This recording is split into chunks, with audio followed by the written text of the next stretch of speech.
A WWE superstar has re-signed with the company, and this one is really exciting because this person didn't have a lot of luck in the past with WWE.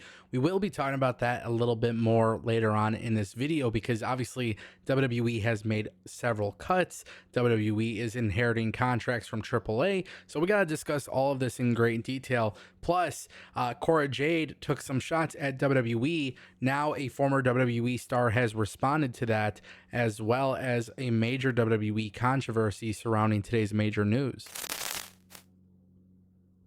All right, first things first, let's just kind of get this out of the way. Trevor Lee, you guys might remember him as Cameron Grimes. He is going on Twitter and basically defending WWE, which I thought was very interesting because, as you guys know, Cora Jade has taken her shots at WWE after leaving the WWE, being released by the WWE.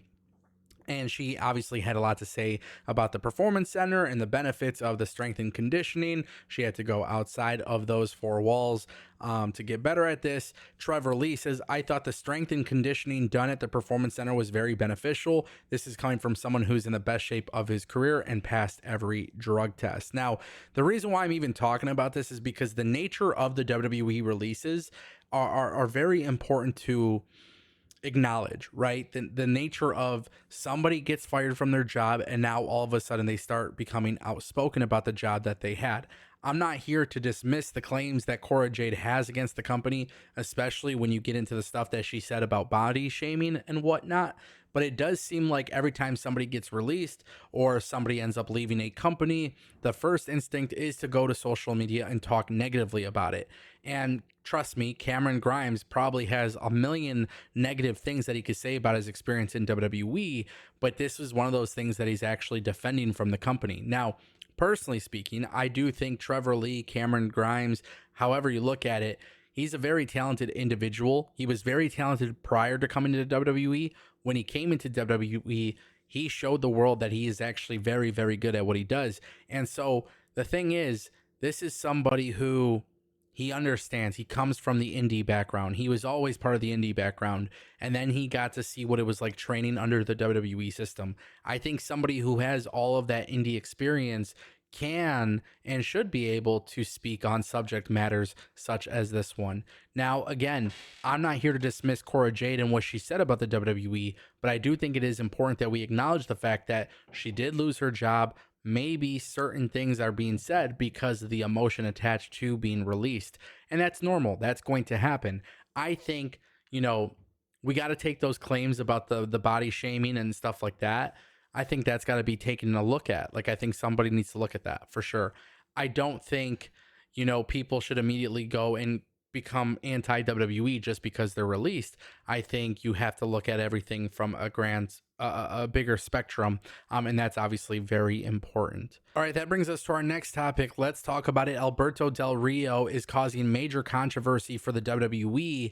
I spoke about this in today's earlier video, so if you guys watched the first video that went out today on May 5th, then you know that I spoke about Alberto Del Rio and 7 other talents who have signed with the WWE. There are tons and tons of confusion regarding this subject matter, and it's been met with a lot of controversy because of the reputation of Alberto Del Rio. Now, with that being said, there's a couple things that we need to clarify. Yes, WWE has inherited the contracts from AAA. Now, I spoke about this in my previous video, and I said I don't believe that Alberto Del Rio will be on WWE programming. I also don't think WWE will sign him to a brand new contract when the deal is officially closed. I think WWE right now has to deal with the fact that Alberto Del Rio is being pushed under AAA, under the old regime, but eventually when the regime change is official, I don't think we'll see WWE push him. I don't even think they will keep him. Now, the reality is a lot of people have been kind of going back and forth as to whether or not Del Rio is actually signed to the WWE. Dave Meltzer has come out and clarified that yes, he is. So what's making this a very, very interesting subject matter is the fact that WWE is potentially signing Alberto Del Rio And a lot of fans think that is actually the case. Like WWE is the one giving him a new contract. And that's why so many people are outraged by this. Because if you look at Alberto Del Rio, this is a guy who, yeah, he does not have a good reputation. There have been things that have been reported and things that have, been part of the headlines and things of that nature that have definitely impacted him. And then WWE, the narrative that I see is that WWE just released a whole bunch of women, and then you have Alberto Del Rio being rumored to have signed with the company. There's a lot of people who are outraged at this, and I'm actually seeing tweets of people trying to boycott WWE because of this move. Now, I want to make it clear. I don't think Del Rio is going to be on WWE programming. I don't think he'll be at Worlds Collide. I don't think that's going to be the case whatsoever. But I do think WWE will tell us everything we need to know by the time the deal is officially closed. Until then, it is really hard to say. Yes, WWE inheriting these contracts, taking over them, makes a lot of sense.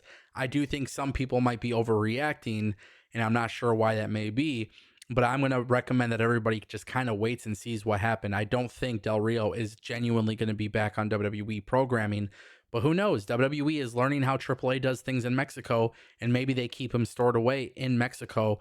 I guess time will tell. And that brings us to our final topic, ladies and gentlemen. Chelsea Green has re-signed with the WWE, and I am super, super excited about this because Chelsea Green was somebody for many, many years. She did not have a lot of luck with the WWE, and today's news, the details surrounding this contract is really good, and it's really exciting. According to Fightful Select, the former WWE Women's Tag Team Champion and the first ever Women's United States Champion has signed a brand new multi-year deal with the WWE. Her original contract, which was signed in late 2022, was set to expire sometime in 2025. However, WWE didn't even want to wait for the contract to extend. They already had plans to put her on a new contract, and that's exactly what happened. The length of the new deal hasn't been disclosed. However, this is being extended well past the original expiration. Most WWE contracts at this point in time are around 3 to 5 years. Obviously, there's some certain cases where maybe that's not always the case, but this is one of those things where Chelsea Green being tied to WWE long term is fascinating. I honestly did not think Chelsea Green would re-sign with the company initially after she returned. Now, the more and more interviews that you hear are speaking about wanting to kind of be like the female version of The Miz. She's okay with wins, losses. She wants to be a character that is here for the long haul. I started to believe more in the fact that she would probably become a WWE lifer. And for those who don't like the comparison to The Miz has a very, very nice career despite not always being on TV or not always being a world champion, right? And that's kind of the cool thing with Chelsea Green is that she is a very good wrestler, but she's a very, very good character, and she understands the importance that you don't have to win or lose all the time. She just constantly wants to be doing something and making those big moments, and I definitely respect that and appreciate that. And I'm glad that WWE decided not to release her because they have released her, and it's not like they just released her one time, but they released her a few times in the past. It just never worked out. I'm glad to see that WWE has taken the approach to actually make things work, and I'm super excited to see what happens next. Ladies and gentlemen, if you guys want more videos like this, don't forget, go ahead and click subscribe. I'll keep you guys updated along the way with everything happening in professional wrestling.